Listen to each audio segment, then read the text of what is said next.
All right, everybody. Hello, how are you? It is Tuesday, January 19th, and this is your Async math lesson. Okay, so today we are going to look at how numbers continue on and on and on. Have you ever heard that phrase, to infinity and beyond, like in Buzz Lightyear?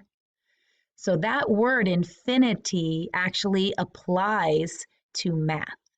So I don't know if you know this or not. If you were to look at a number line, that number line would stretch on forever and ever and ever and ever and ever and ever and ever and ever ago, because numbers never end. They go on for what we call infinity. And that's why Buzz Lightyear talks about it, because he's talking about space, right? And space never ends. Space is just like super, super far away. It never ends. So same thing with numbers. Numbers never end. They keep going and going and going, and it would take us forever to count up to a billion. It would take a really long time. And think about a trillion. So what we're going to do today is, obviously in first grade, you guys started off as kindergartners, and we were just working on numbers to 50 at the beginning of the year. Now you guys are pros all the way up to about 100, 120. So now what we're going to do is we are going to look at how those numbers extend into the hundreds and hundreds and hundreds. And then later on, when you get older, it's going to go to the thousands. Okay, but next year, you're second grade, and you're going to be dealing with numbers that are in the hundreds. So we're going to look at our number grid. We've done a lot of work with our number grid, and we know a lot about our number grid. And remember, it's set up in tens, and there's a lot of patterns. So we're going to look at those patterns to help us move in to the 200s, all the way into the hundreds and then into the 200s. So I'm going to pull myself off over here. It's kind of a fun activity. Kids always love this one.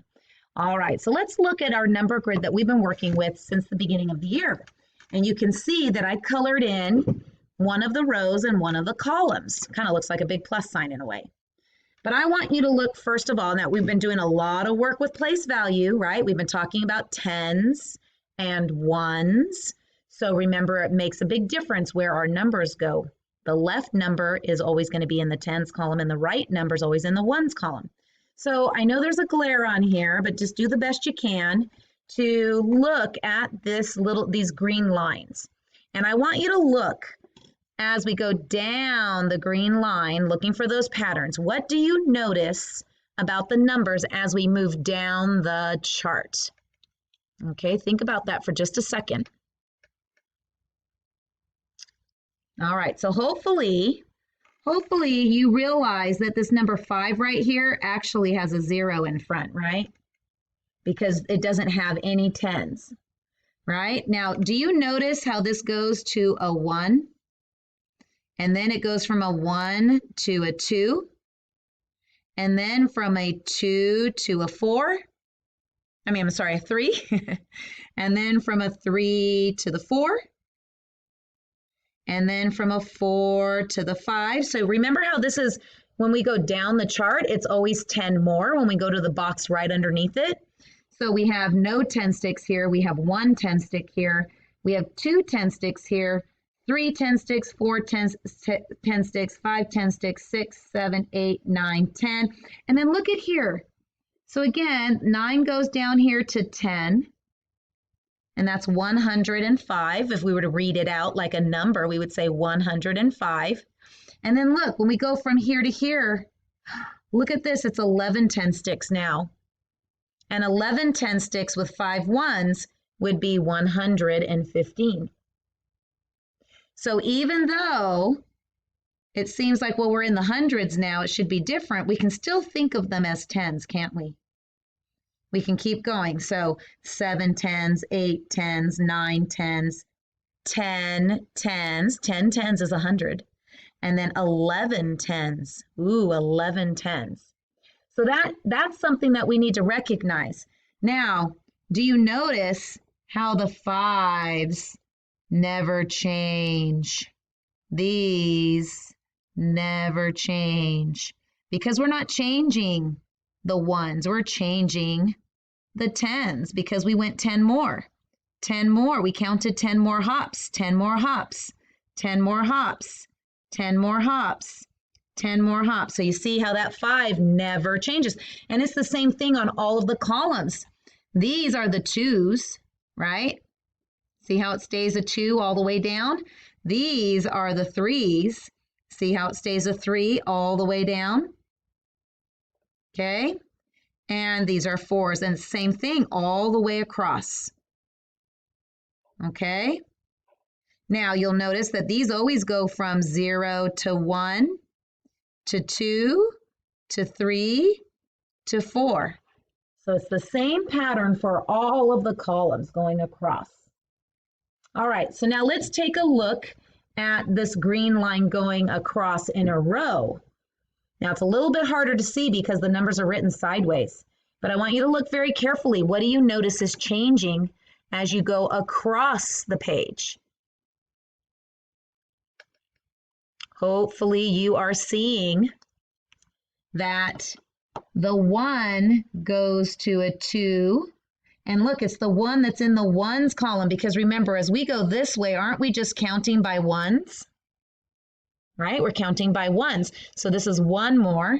And then it goes from 2 to 3. And then from 3 to 4.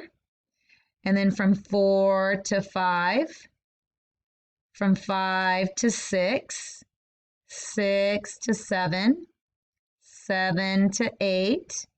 8 to 9, and then from 9 you have to go to 10, right? You got to go up to the next one, you got to exchange, your number's getting bigger. But when we go to the next 10, we always end in a 0, right? That's why it's back to the 0. All right, now let's look at the first number. The first number never changes. It stays a 5 all the way across, because we are not adding 10s, we're adding 1s. Okay, so these are really important patterns to be paying attention to, because as now you notice from here we go from 5 to 6 because we had to go up to the next 10, right? So this last column over here is always going to go from this one goes from a 0 to a 1. This one goes from a 1 to a 2. This one goes from a 2 to a 3 because we have to go up to the next 10, right? Because we were only 1 away from it, going from 9 to 10, right? 9, and then you got to turn it into 2 digits, okay? So we're going to use these patterns to help us build a big number grid. All right, we are going to call, and I'm going to get this out real quick, we're going to call these number scrolls, because I don't know if you've ever seen, you probably have. How many of you have seen Cinderella, right? Do you remember in those fairy tales, like from times long ago, that things used to be written on, and you might even think of Santa with his list, right? You might think of people who have a big rolled up piece of paper, and the man would go and announce that there's going to be a big ball, and all of the eligible men are supposed to go to the ball, right? So they would unroll their scroll and they would say, oh, the king has proclaimed that there's going to be a ball and all eligible men should be there. Or Santa might be going, oh, let's look at our nice and naughty list. Oh, who do we have on our list? So this is what we would call a scroll. That's how they used to write things. They used to write things on big, long pieces of paper, and they would wrap them up. So we call these scrolls. Okay, so what we're going to do is we are going to make a number scroll, okay? We are going to take, and you guys have these papers in your baggies. These papers were in the last baggie, the supply bag number 4. You have basically 4 papers. We're not going to use this one today. This is the one that has 4 little charts. We'll do this one another day. So set that one aside, put it somewhere safe, okay? What we are going to use is this one right here that says the beginning scroll page. We're going to call this number scroll page 1. And you can see that this has a filled in number grid, right? All right, and then this one, you should have 2 of these. We're only going to use 1 today. Okay, so you can set this one aside too. Some of you might be ready to go on, some might not. Okay, this is going to be what's due today. All right, so you have these 2 papers, and what we're going to do is we're going to take the number grid that we're used to. This number grid only goes to 100, okay? And we are going to add another number grid to this so that it makes a big long piece of paper like a number scroll, okay? Or like a scroll of paper. All right, so let me push myself off here to the camera. We are definitely going to need another video, but let's get started. So we are going to need some scissors and some glue, your glue stick. So if you don't have that, pause the video and go get it. We are not going to cut this paper. Even though there are scissors right here, we are not going to cut this paper, okay? So we're going to leave that on there. And I'm just looking at my example here to make sure I've got it right. Let me pause just to make sure I've got this right. Checked because I said it wrong. We are going to cut this one. We are not going to cut this one right now. Okay, so even though it says cutting right here, we are not going to cut this one. So leave this one together. We are going to start by cutting our 0, or it actually goes into the negative numbers over here. So we're going to cut this whole big box rectangle out so that we have it to glue onto it. So let's do that first. I'm going to actually put myself bigger here again so that you can see me.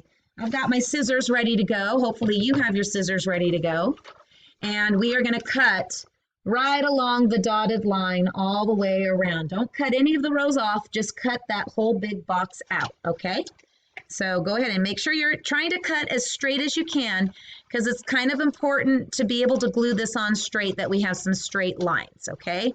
If you need to pause the video to get yourself caught up on the cutting, that is totally fine. Just pause that video, okay? I'm going to cut mine all the way around. Okay. Again, try to be as straight as you can. Try to be on top of that dotted line if you can. All right. So at this point, I'm ready to move on. If you are not done cutting, then pause the video right now and catch up. All right. So now what we're going to do is we are going to glue this to the blank paper. Now, don't do it yet, because you know me, I always have special instructions, okay? And you will glue it wrong if you don't listen. So pay attention, okay? We have one more step to do before we actually glue, okay? All right, so I'm going to pull myself off to the side here, and I'm going to have you write your name, date, and number on this paper. The blank one has a spot for your name and date, so let's do that. So name, date, and today's date is the 19th-21. Put your number in the corner. All right. All right, so now that we have our name and date on there and our number, we're going to turn the paper this way so that we can see this little paste and tape here sign. That should be at the top. Okay, so now I'm going to have you draw some lines.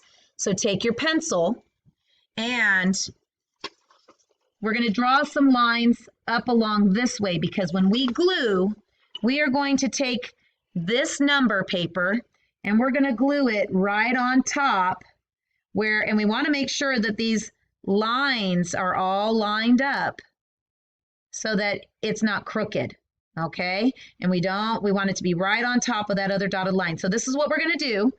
I want you to know where to put your glue. So we're going to take our pencil and I would like you to draw a line straight up from the corner. And then do the same thing over here where the scissors are. Draw a straight line up from the corner.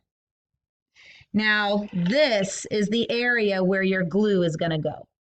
Okay, so watch me do it first before you do it. So I'm going to take my glue stick, and I like the ones that are purple because then you can see where you're putting your glue. All right, so we're going to try to get up to the edges without going on our tables or anything too much. Try to get up to the edges if you can, but don't go into here, because if you go into here, you won't be able to write. We need to be able to write with our pencil there. And it's not good to have glue where you want to write. Okay, so we're gonna try to get all those edges kind of filled in first. Okay, and then you can kind of go through the middle easily and not have to worry about